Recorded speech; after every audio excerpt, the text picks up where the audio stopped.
Hi అండి. Welcome back to కథల పొదరిల్లు. ఈరోజు కథ love you my wife episode number 22. కథను రచించిన వారు చిన్ను గారు, voice over miss Shweta. Vaish, what happened? Doctors ఏమన్నారు? హర్ష హాస్పిటల్కి రావడంతోనే టెన్షన్గా అడుగుతాడు. హర్ష, నువ్వెందుకు వచ్చావు? నిన్నెవడిక్కడికి రానిచ్చాడు? ఈరోజు నీ వల్లే నా డాటర్కి ఇలాంటి సిచ్యువేషన్ వచ్చింది. నిన్ను లవ్ చేస్తుందని మిమ్మల్ని సపరేట్ చేయడానికి ట్రై చేశాను. బట్ ఈరోజు ఇలా అయ్యింది. నిన్ను నీ ఫ్యామిలీని వదిలిపెట్టను. I will see your end అంటూ శ్యామ్ సుందర్ సీరియస్గా అంటున్నాడు. హర్షను పద అంటూ హర్ష చేయి పట్టుకొని అక్కడి నుంచి తనను బయటకు తీసుకొచ్చేశాడు. వైష్, నువ్వేంట్రా నన్ను తీసుకొచ్చేశావు? ప్రాబ్లం తనకి నాకు, అంతేకాని భవిష్యత్తు కాదు కదా. తనని చూడాలి. అసలేం జరిగింది? హర్ష, నువ్వు కాల్ చేసి జరిగింది చెప్పావు కదా. భవిష్యతో మాట్లాడి సెటిల్ చేయాలని తన కోసం ఇంటికి వెళ్ళాను. బట్ తనకు అప్పటికే యాక్సిడెంట్ అయిందని కాల్ వచ్చింది. నీకు వెంటనే కాల్ బ్యాక్ చేశాను. Shoe, is it all okay? ఎందుకు తను ఇలాంటి పిచ్చి పని చేసింది అంటూ హర్ష తల పట్టుకుంటూ ఫ్రస్ట్రేట్ అవుతాడు. Harsha, don't get frustrate. నీకు తన సంగతి ముందే తెలుసు కదా. హా, అందుకే కదా తన ఇంటెన్షన్ తెలిసి తనని అవాయిడ్ చేస్తూ వచ్చాను. బట్ ఇలాంటి సిచ్యువేషన్ వస్తుందనుకోలేదు. భవిష్యకి ఏదైనా అయ్యిందంటే నా వల్లే అనే గిల్టీ ఫీల్ లైఫ్ లాంగ్ ఉంటుంది Vaish. Harsha, you don't worry about that. Bhavishya out of danger. But Bhavishya out of danger అనే మాటకి హ్యాపీ ఫీల్ అయిన హర్ష బట్ అనేసరికి వాట్ హ్యాపెండ్ అంటూ అడుగుతాడు. Harsha, she's safe but she's in coma. తను ఎప్పుడు కాన్షియస్లోకి వస్తుందో, అసలు వస్తుందో లేదో డాక్టర్స్ చెప్పలేకపోతున్నారు. అదే చెప్తున్నారు నువ్వు వచ్చావు హర్ష. వైష్, నేను భవిష్యని ఇప్పుడే చూడాలి అంటూ హర్ష మళ్ళీ లోపలికి వెళ్తుంటే వైష్ ఆపేస్తూ ఏం చేస్తావు? నీకు కొంచెమైనా సెన్స్ ఉందా? శ్యామ్ సార్ నీ వల్లే అని నీ మీద కోపంగా ఉన్నాడు. అలాంటప్పుడు ఇవన్నీ అవసరమా? తనకేం కాలేదు కదా. ఫస్ట్ నువ్వు ఇక్కడి నుంచి వెళ్ళు. ఇష్యూ కాంప్లికేట్ చేయొద్దు హర్ష అంటూ హర్షని బలవంతంగా అక్కడి నుంచి పంపించేశాడు. బేబీ, నీకు ఇలాంటి సిచ్యువేషన్ రాకూడదని ఆ హర్షకి నిన్ను దూరంగా ఉండమన్నాను. బట్ నువ్వు నా మాట వినలేదు. నిన్ను ఈ సిచ్యువేషన్కి తీసుకొచ్చిన ఆ హర్షని వదిలిపెట్టను. I will see hind. Shyam sir, దీనిలో హర్ష ఫాల్ట్ ఏం లేదు. భవిష్యకి ఆల్రెడీ క్లియర్ చేశాడు. తనకి భవిష్య అంటే ఇష్టం లేదు. బట్ భవిష్యనే తనను లవ్ చేసింది. వైష్, నువ్వు నాకేం చెప్పాల్సిన అవసరం లేదు. I know how to do, where to do, when to do, what to say. ఇది నా పగ, నేనే చూసుకుంటాను. మధ్యలో అడ్డం వస్తే నీకు కూడా అంటూ సీరియస్గా వార్న్ చేశాడు శ్యామ్ సుందర్. జేపీ గారు, మీకో గుడ్ న్యూస్. ఈరోజు నేను ఫిష్ కర్రీ చేసి అప్లోడ్ చేశాను కదా. వ్యూస్ వచ్చి ట్రెండ్ అయింది. ఇప్పుడే మీరు టేస్ట్ చేయాలి. నాకు కుకింగ్ రాదు అన్నారు కదా. ఇప్పుడు టేస్ట్ చేయండి. కావేరి, నీ మీద నాకు డౌట్గా ఉంది. ఇది నిజంగా ఫిష్ కర్రీ అంటావా? నాకెందుకో నమ్మాలనిపించట్లేదు. దీని షేప్, కలర్, టెక్స్చర్ చాలా తేడాగా ఉంది. ఉఫ్, టైంకి ఇంట్లో ఫిషెస్ లేవు జేపీ గారు. మళ్ళీ మార్కెట్కి వెళ్ళి తీసుకురావడం టైం వేస్ట్ కదా. అందుకే చికెన్ అండ్ మటన్ని మిక్సీలో పేస్ట్ చేసి ఫిష్ షేప్లో పీసెస్ చేసి కర్రీ చేశాను. అందుకే ట్రెండ్ అయింది. ఫస్ట్ టేస్ట్ చేయండి అంటూ జేపీ అంకుల్ కావేరి మాటకి షాక్లో ఉంటే తినిపిస్తుంది. ఒసేయ్, చికెన్ మటన్ కలిపి ఫిష్ చేసావంటే అది కర్రీయో నాకో పెద్ద వర్రీయో నాకొద్దే. నన్ను వదిలేవే అంటూ బ్రతిమలాడుకుంటున్నాడు. కావేరి, ఏం చేస్తున్నావు? హాల్లో గొడవ స్ట్రీట్లోకి వస్తుంది. అన్నయ్య, నువ్వు కూడా ఏంటి? చెల్లెమ్మ, నేనేం చేయను? నీ మరదలు చికెన్ మటన్ కలిపి ఫిష్ కర్రీ చేసింది. నా ప్రాణం తీస్తుంది. టైంకి నన్ను సేవ్ చేశావు. కావేరి, ఇది పెళ్లి జరిగే ఇల్లు. కొన్ని రోజులు నువ్వు ఇలాంటి పిచ్చి వంటలు, పిచ్చి గంతులు ఆపితే నీకే మంచిది. హర్ష పెళ్లికి ముహూర్తం కుదిరింది. 2 రోజుల్లో ఎంగేజ్మెంట్ అండ్ 10 డేస్‌లో పెళ్లికి ముహూర్తాలు కూడా కుదిరింది. హర్ష ఇంటికి రాలేదా? తనకి ఈ విషయం కాల్ చేసి చెప్పాలి. అసలిక్కడ ఏం జరిగిందో అనేసి అను ఆంటీ తన రూమ్‌కి వెళ్లి జేపీ అంకుల్ బ్రతుకు జీవుడా అనేసి పారిపోయాడు. ఛ! జేపీ గారు చంపయ్యారు. What else? ఈ కావేరి తగ్గుతుందనుకున్నారా? నా పేరు కావేరి. నేనుండేది అలా కావేరిలో. జేపీ వద్దంటే సత్యమ్మ ఉన్నాడు కదా! సత్యమ్మతో తినిపిస్తాను. జాను, నువ్వేంటి మార్నింగ్ నుంచి అలా డల్‌గా ఉన్నావు? ఏమైంది జాను? ఎందుకలా ఉన్నావు? నేను బానే ఉన్నాను మహి. నన్ను డిస్టర్బ్ చేయకు, హెడేక్‌గా ఉంది. జాను, నువ్వు క్యాంటీన్‌కి వస్తావా? అందరం కలిసి వెళ్తున్నాం. హుహు. నేను రాలేను Mahi. You just carry on అంటూ జానకి అకాడమీ నుంచి బయటకొచ్చింది. పెళ్లి అంటే చూస్తుండగానే ఎంగేజ్మెంట్ ముహూర్తాలు అంటూ పెళ్లి దగ్గరకొచ్చేసింది. ఈ పెళ్లి నేను చేసుకోలేను అని అమ్మ వాళ్ళని బాధ పెట్టలేను. అలా అని పెళ్లి చేసుకుని వెళ్ళిపోతే అమ్మా నాన్న ఒంటరైపోతారు. నా గతం తెలిసి పెళ్లి చేసుకోవాలనుకుంటున్నారంటే అసలు అనసూయ గారి మనసులో ఏముంది? ఈ పెళ్లి ఇష్టంతో చేస్తున్నారా? పంతంతో చేస్తున్నారా? నా గతం తెలిసి కూడా పెళ్లి చేస్తున్నారంటే నా మీద కోపంతోనే పెళ్లి చేస్తున్నారు. నన్ను కోడల్ని చేసుకోవాలని పెళ్లి చేస్తున్నారు. కానీ నాకు అర్థం కావట్లేదు. నా మీద పంతంతో తన కొడుకు జీవితాన్ని ఎందుకు నాశనం చేసుకుంటారు? నిజం తెలిసి పెళ్లి కొడుకు కూడా ఒప్పుకున్నాడంటే అసలు వాళ్ళ మనసులో ఏముంది? అనుమానం లేదు. ఈ పెళ్లి నా మీద పంతంతోనే చేస్తుంది.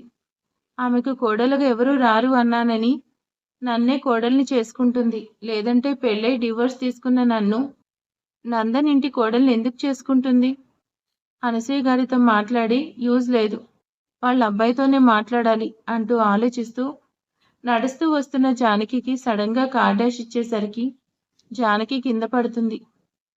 జానకి కింద పడేసరికి అందరూ కూడా అక్కడికి వచ్చి చేరేసరికి కారులో ఉన్న అతను కార్ దిగి జానకి దగ్గరికి వచ్చాడు.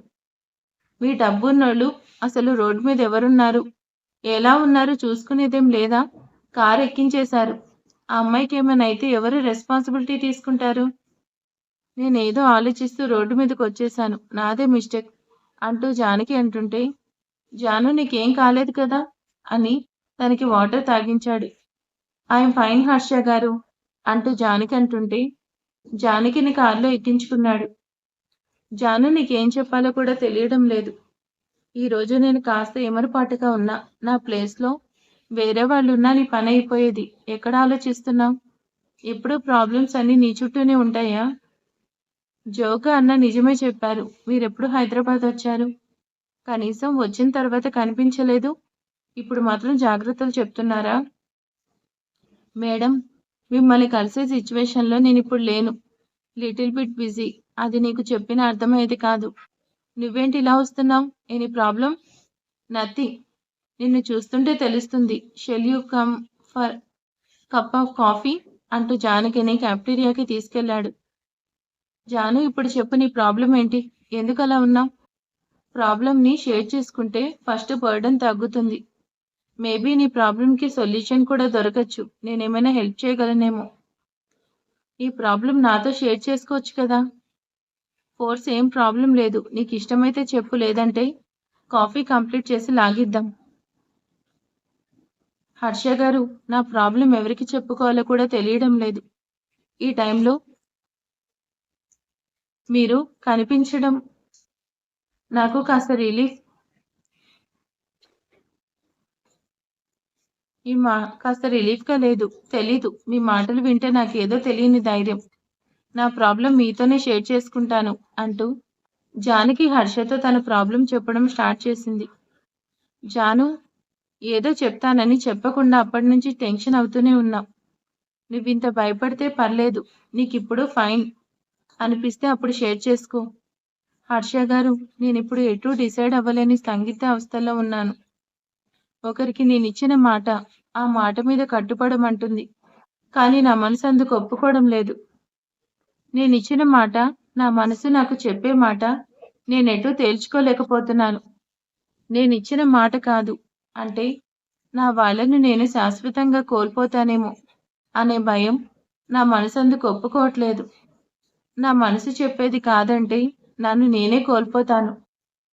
నేనిచ్చిన మాట ఓ ప్రాణం నిలబెడుతుంది. కానీ నా మనసు చెప్పేది చేయకపోతే నా ఐడెంటిటీని నేను కోల్పోతాను. హర్ష జానకి మాటలకి తల కొట్టుకుంటూ oh wait. Korean movie with English సబ్‌టైటిల్స్‌తో చూసినట్టు చాలా బావుంది. కొంచెం కూడా అర్థం కాలేదు జాను. కాస్త అర్థమయ్యేలా చెప్తావా? నేనిచ్చిన మాట నన్ను మూడు ముళ్ళతో బంధించేస్తుంది. మా అమ్మ నాకు పెళ్లి సంబంధం చూసింది. త్వరలోనే నాకు పెళ్లి చేయాలనుకుంటుంది. వాట్? నీకు కూడా మ్యాథ్స్ సెట్ అయిందా? Okay continue. మేబీ రామాకి పెళ్లి కుదిరిందని తన ఫ్రెండ్ అయినట్టు హర్షకి చెప్పాడేమో. ఇంకేంటి కంటిన్యూ. నాకు పెళ్లి చేసుకోవడం ఇష్టం లేదు హర్ష గారు. హర్ష ఆ మాటకి నవ్వుతూ ఇంత చిన్న ప్రాబ్లంకి ఏదో వరల్డ్‌లో ఉన్న ప్రాబ్లం అన్నీ నీకే ఉన్నట్టు ఫీల్ అవుతున్నావు. దీనికి సొల్యూషన్ నా దగ్గరుంది జాను. నీ మనసు చెప్పేది వింటే నువ్వు మాత్రమే హ్యాపీగా ఉంటావు. బట్ నీ వాళ్ళు చెప్పినట్టు చేస్తే అందరూ హ్యాపీగా ఉంటారు. మన ఇష్టాన్ని వదులుకోవడం కష్టమే. బట్ మన వాళ్ళ కోసం ఆ కష్టం కూడా చిన్నదిగా ఉంటుంది. నువ్వు పెళ్లి చేసుకుంటానంటేనే మాటిస్తే నీ మాట వల్ల ఆంటీ, అంకుల్ హ్యాపీగా ఉంటారంటే నిన్నీ పెళ్లి చేసుకోమని చెప్తాను. మనకి జన్మనిచ్చిన మన పేరెంట్స్‌కి మనం ఇచ్చేది వాళ్ళ హ్యాపీనెస్ మాత్రమే కదా! హర్ష గారు, నా ప్రాబ్లమ్ మీకు చెప్పినా అర్థం కాదు. అసలు నన్ను పెళ్లి చేసుకోమంటున్నారు. మరి మీరెందుకు ఇప్పటివరకు పెళ్లి చేసుకోలేదు? నాకు చెప్పినట్టే మీరు కూడా పెళ్లి చేసుకోవచ్చు కదా! ఇవన్నీ చెప్పడానికి బానే ఉంటాయి. బట్ ప్రాక్టికల్‌గా సెట్ అవ్వవు. జాను అంటూ జానకి చేయి పట్టుకునేసరికి జానకి హర్ష కళ్ళలోకి చూస్తుంటే ప్రేమగా జాని కళ్ళల్లోకి చూస్తూ will you marry me Jaanu అంటూ ప్రేమగా అడుగుతాడు. హర్ష దగ్గర నుంచి ఇలాంటి రియాక్షన్ ఎక్స్పెక్ట్ చేయని ఆ క్షణం షాక్‌గా అలానే చూస్తుంటే హర్ష నవ్వుతూ తన చెయ్యి వదిలేస్తూ చూసావా? నన్ను పెళ్లి చేసుకుంటావా అంటే నువ్వే ఆలోచిస్తున్నావు. నా గురించి తెలిసి నన్ను పెళ్లి చేసుకోవడానికి నువ్వే కాదు ఎవరూ సిద్ధపడరు. మోరోవర్ నా వల్ల ఓ అమ్మాయి లైఫ్ నాశనం అవ్వడం నాకు కూడా ఇష్టం లేదు. అందుకే మనం ఈ మ్యారేజ్ అండ్ రిలేషన్‌కి దూరం మేడం. బట్ నువ్వలా కాదు కదా! నీకు మంచి హస్బెండ్ వస్తాడు అండ్ నిన్ను బంగారంలా చూసుకుంటాడు. లైఫ్‌లో ఎప్పుడూ ఒంటరి ప్రయాణం కష్టంగా ఉంటుంది. జంటగా ఉంటే కష్టం కూడా ఇష్టంగా ఉంటుంది. కాబట్టి ఇంకేం థింక్ చేయకు. చేయకుండా ఆంటీ చెప్పినట్టు పెళ్లి చేసేసుకో. అండ్ నీ పెళ్ళికి నన్ను పిలువు. నీ హబ్బీ ఏం చేస్తుంటాడు? ఎలా ఉంటాడు? హర్ష గారు, నా ప్రాబ్లంకి సొల్యూషన్ చెప్తానన్నారు. సొల్లు చెప్పేశారు. జాను ఇన్‌ఫాక్ట్ ఇదే నిజం. ఇప్పుడు నువ్వు పెళ్లి కాదంటే ఆంటీ 10 మాటల్లో సగం నీ పెళ్లి కోసమే మాట్లాడతారు. నువ్వు పెళ్లి చేసుకో జాను. ఐ థింక్ నీ కోసం మంచివాడినే సెలెక్ట్ చేసుంటారు. నా ప్రాబ్లం తెలిస్తే ఇలా మాట్లాడరు. నాకు పెళ్ళై నేను డివోర్స్ తీసుకున్నాను అనే నిజాన్ని హర్ష గారికి చెప్తే అప్పుడైనా తన డిసిషన్ చేంజ్ అవుతుంది అనేసి అనుకుంటూ యాక్చువల్లీ చెప్పాలంటే 2 ఇయర్స్ క్రితమే అంటూ హర్ష మొబైల్ రింగ్ అయ్యేసరికి జాను వెయిట్ అంటూ కాల్ అటెండ్ చేశాడు. Mom, I am on the way. Just 10 మినిట్స్‌లో వచ్చేస్తాను అంటూ కాల్ కట్ చేస్తూ జానుని I have to go. Next time నీ పెళ్లిలో కలుద్దాం. అప్పుడు నీ హబ్బీని నాకు తప్పకుండా పరిచయం చేయాలి అంటూ హర్ష ఫాస్ట్‌గా బయటకు వెళ్ళిపోయాడు. జానకి హర్షని చూస్తూ ఈ జెంట్స్ అందరూ సేమ్ ఒకేలా ఉంటారేమో. అమ్మ అనగానే అన్నీ వదిలేసి వెళ్ళిపోయారు అనేసి నిట్టూరుస్తూ జానకి కూడా రిటర్న్ వెళ్ళిపోయింది. జాను నీకోసమే వెయిట్ చేస్తున్నా. వచ్చేసావు కదా! రేపు ఎంగేజ్‌మెంట్‌కి షాపింగ్‌కి వెళ్ళాలి. నువ్వు అకాడమీకి వెళ్ళకు. నాకు పెళ్ళే వద్దంటే నువ్వేంటమ్మా? అనుకుంటూ జానకి ఉంటూ అనసూయ గారు అలానే తన ఫ్యామిలీ మొత్తం వస్తుంది అంటూ కవిత అనేసరికి ఫ్యామిలీ మొత్తం అంటే అనసూయ కొడుకు కూడా వస్తాడు కదా! తనతోనే పెళ్లి వద్దనేలా చేస్తాను అనేసి జానకి కూడా కామ్‌గా ఉంది. రామా, నువ్వు పెళ్ళికొడుకు కాబోతున్నావు. ఈ పెళ్లి నిన్ను చూసి నవ్విన అందరికీ గుణపాఠం చెప్తాను. 2 డేస్‌లో ఎంగేజ్‌మెంట్. రేపు షాపింగ్‌కి వెళ్తున్నాం. ఇదే కరెక్ట్ టైం. నేను తనతో మాట్లాడే అవకాశం దొరుకుతుంది. అసలు ఆ అమ్మాయి ఎవరో ఏంటో అడగలేదే. What else? రేపెలాగో తెలుస్తుంది కదా! అనేసి రామ కూడా తన రూమ్కి వెళ్ళిపోయాడు. సో రేపు హర్ష, జాను ఇద్దరు షాపింగ్లో కలుస్తారు. మరి అక్కడ ఏం జరగబోతుందో నెక్స్ట్ ఎపిసోడ్లో తెలుసుకుందాం. Thank you for watching.